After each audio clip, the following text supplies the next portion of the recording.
கண்ணியமிக்க கடகராசி நேயர்களே, தாய்மையின் மறு உருவம், செல்வத்தின் சிறப்பு, வாய்மையின் வார்ப்பு, இவை அனைத்தும் கொண்டு எளிதில் உணர்ச்சி வசப்படக்கூடிய பண்பை உடையவர்களாக இருப்பார்கள்.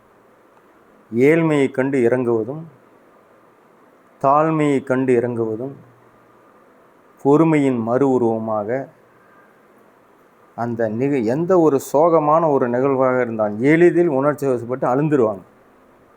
கண்ணில் அந்த நீரானது ரெடியாக வந்து நிற்கும்.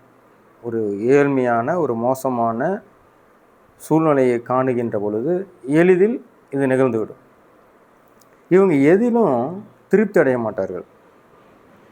இவர்களுக்கு ஒரு இலக்கு வைத்திருப்பாங்க, ஆனால் அந்த இலக்கை அடைஞ்சிருவாங்க. ஆனால் அந்த அடைஞ்சதுக்கப்புறம் அதில் அவங்களுக்கு திருப்தி இருக்காதுன்னா கண்டிப்பாக இருக்காது. மேலும் மேலும் அடுத்த கட்டம் அப்படின்னு போகிறதுலேயே ஆர்வமாக இருப்பாங்க. ஆனால் எந்த காரணத்தையும் தோல்வி கொண்டு தொய்வடைய மாட்டார்கள். வெற்றியின்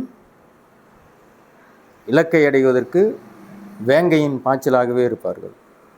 அது எப்படி வருது? இயற்கையிலேயே அந்த கடக ராசிக்கு விடாப்பிடி குணத்தை கொண்டு இயங்குகிறது. அம்மா மீது அதிக பற்று கொண்டவராக இருப்பார்கள். 2.25 நாளைக்கு ஒரு தடவை இடம் மாறக்கூடிய சந்திரனை கடக ராசிக்கு அதிபதியாக இருக்கிறார். அந்த சந்திரன் தாய்மையின் உள்ளத்தை கொண்டு விளங்கக்கூடிய கிரகம். அதே குணம் இந்த ராசி நேயர்களுக்கு அமைந்திருக்கும். இவர்கள் மின்சாரத்துறையில் பணிபுரிவர்களாக அமைவார்கள். டிஸ்டிலரி வாட்டு தயாரிக்கக்கூடிய நிறுவனங்களில் நடத்துபவராகவும் இருக்கலாம்.